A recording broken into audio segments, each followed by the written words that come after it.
Dan pemirsa, kita akan membahas kemungkinan Peggy menjadi tersangka lagi. Kita telah terhubung dengan pakar hukum pidana Prof. Hipnu Nugroho. Assalamualaikum Prof. Hipnu. Waalaikumsalam, Mbak. Baik, mohon maaf Prof. Hipnu dan juga pemirsa, tadi kami mengalami gangguan kendala audio. Saya langsung ke Prof. Hipnu. Apakah benar secara hukum pidana bisa saja Peggy Setiawan kembali menjadi tersangka, Prof? Ya, pertama, pra-peradilan itu baru kontrol terhadap bagaimana menentukan sebagai tersangka.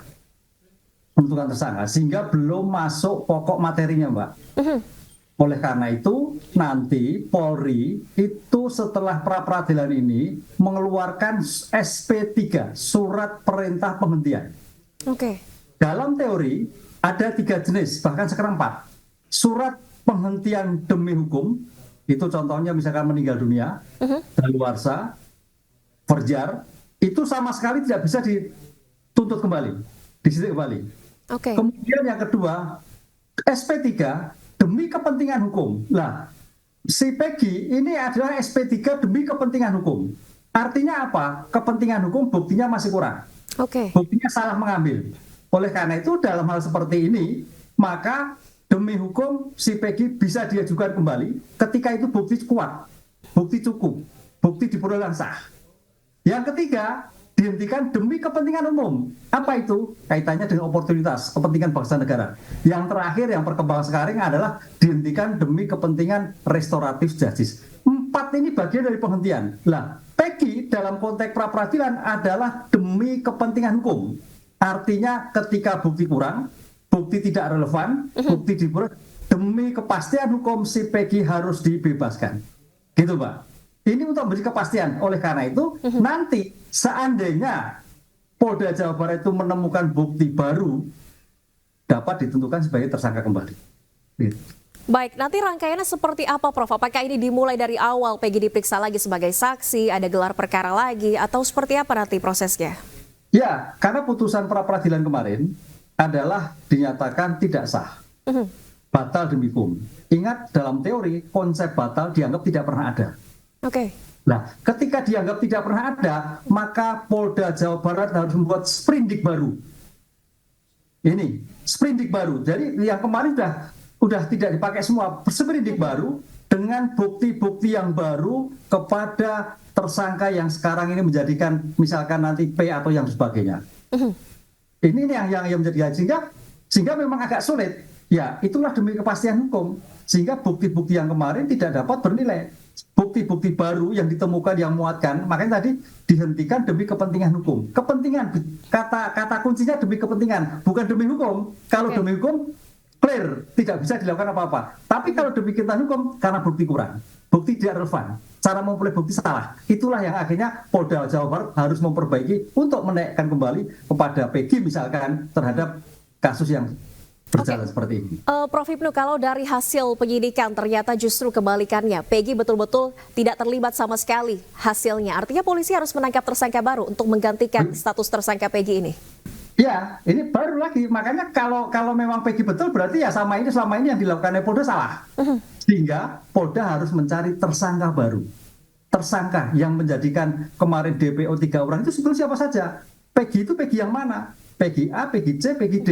Ini yang saya kira menjadikan pertanggungjawaban dari Polda sebagai negara dalam rangka melindungi masyarakat, mengayomi masyarakat sebagai penegak hukum, harus memastikan bahwa tersangka yang akan dilakukan harus pasti orangnya, subjek orangnya pasti, kemampuan bertanggung jawabnya. Ini yang saya kira tanggung jawab Polda sebagai aparat penegak hukum untuk mengungkap kasus seperti ini. Jadi Peggy bisa diajukan kembali, kalau memang betul tidak relevan berarti harus mencari tersangka lain.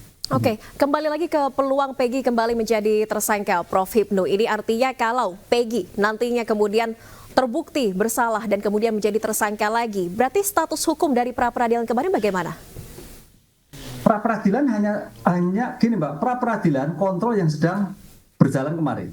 Kan gitu, Pak. Nah, ketika nanti Polda membuat sprindik baru, karena perkara kemarin batal kan, konsep batal dianggap tidak pernah ada.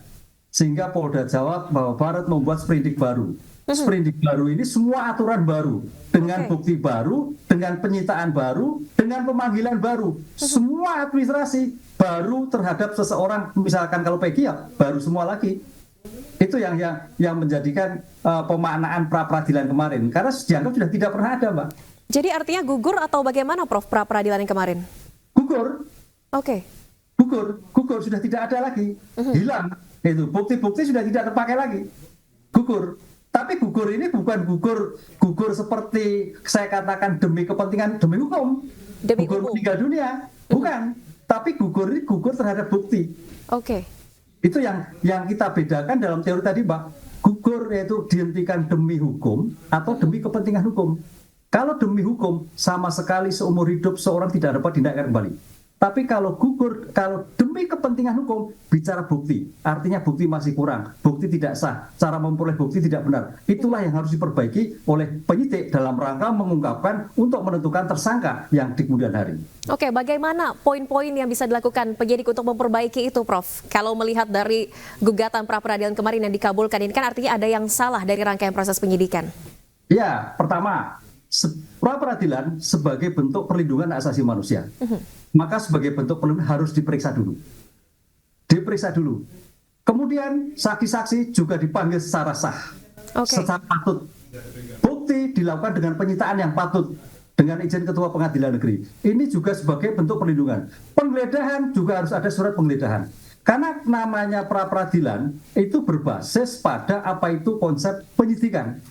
Di dalam kuhap bisa disertakan bahwa penyidikan adalah serangkaian tindakan penyidik. Jadi serangkaian tindakan penyidik itu pemanggilan, penggeledahan, perampasan, gitu Pak, penangkapan, guna untuk menentukan tersangka. Jadi tersangka ini terakhir, bukan ditangkap dulu baru cari bukti, tapi bukti-bukti terkumpul, nilainya berapa, kapasitasnya berapa, jumlahnya 2, kualitas, baru ditentukan tersangka. Lah, tampaknya kemarin Polda keliru, tangkap dulu baru mencari bukti. Yang betul bukti dulu baru menentukan tersangka. Gitu. Oke, artinya sekarang ini kalau memang Polda Jawa Barat akan mencari bukti baru untuk bisa menjadikan Peggy tersangka, ini harus dilakukan rangkaian proses pemeriksaan intensif dulu, ya Prof Hipnu, baru ditetapkan sebagai tersangka. Kemarin kan kita lihat kan dalam kasus ini kan saintifik kan nggak dilakukan, Pak. Bagaimana CCTV-nya, bagaimana HP-nya yang terjadi. Masa 2016 nggak ada HP, masa CCTV aku hilang. Lah, scientific crime investigation sebagai indirect evidence yang bukti tidak langsung itu harus dijelaskan kembali. Dijelaskan kembali yang nanti dengan testimoni evidence. Testimoni itu keterangan-keterangan. Karena bukti-bukti lama, bukti-bukti yang tidak langsung, indirect ini nggak akan berguna ketika tidak dilakukan bukti yang akurat. Oleh karena tangkapan sekarang, Polda harus juga mencari bukti kesaksian yang ketika itu mampu memberikan suatu keterangan. Seperti 8 tahun yang lalu. Untuk menghidupkan bukti-bukti yang indirect evidence tadi, Mbak. Oke. Gitu. Baik, Prof Hipnu, tapi kalau Anda mencermati dari rangkaian kasus ini, seberapa besar peluang Peggy bisa menjadi tersangka lagi? Ya, bicara hukum, bicara bukti. Actorius incumbit probandi. Barang siapa yang menuduh harus membuktikan. Nah, pertanyaan kalau memang Peggy kemarin berarti harus dirunut kembali. Betulkah Peggy tidak ada pada suatu TKP? Ini kuncinya adalah pada suatu bukti elektronik, Pak. Kalau saksi itu bisa lupa, bisa ingat, bisa etok-etok. Tapi kalau kaitannya dengan scientific crime investigation, bukti yang lain bisa dilakukan. Nah, inilah saya kira tantangan. 2016 memang lama, tapi sudah maju. IT sudah maju. Sehingga bagaimana pengungkapan dengan saintifik itu akan membuka, yang kemudian akan dikaitkan. Karena bukti itu bernilai apabila berhubungan dengan bukti yang lain. Bukti itu bernilai apabila berkait dengan yang lain. Sehingga saintifik yang dilakukan tidak mati, tapi bisa berbunyi ketika ada saksi-saksi yang dilakukan. Oleh karena itu, dalam seperti ini, saya kira penyidik ketika itu harus diperiksa kembali. Pak Rudi harus diperiksa kembali untuk bisa memberikan gambaran yang konkret. Ketika itu siapa saja, di mana tempatnya, dengan apa cara lakukan, waktunya kapan. Itu mengembangkan dari teori kriminalistik. Itu. Saya kira nggak sulit. Kesungguhan aja nanti, kesungguhan yang berbasis pada saintifik. Karena sudah 8 tahun tadi untuk menghidupkan bukti-bukti yang indirect evidence tadi, Pak. Baik, pembuktian secara ilmiah ini menjadi tantangan penyidik ya Prof Hipnu dalam mengungkap secara terang benderang kasus pembunuhan Vina ini.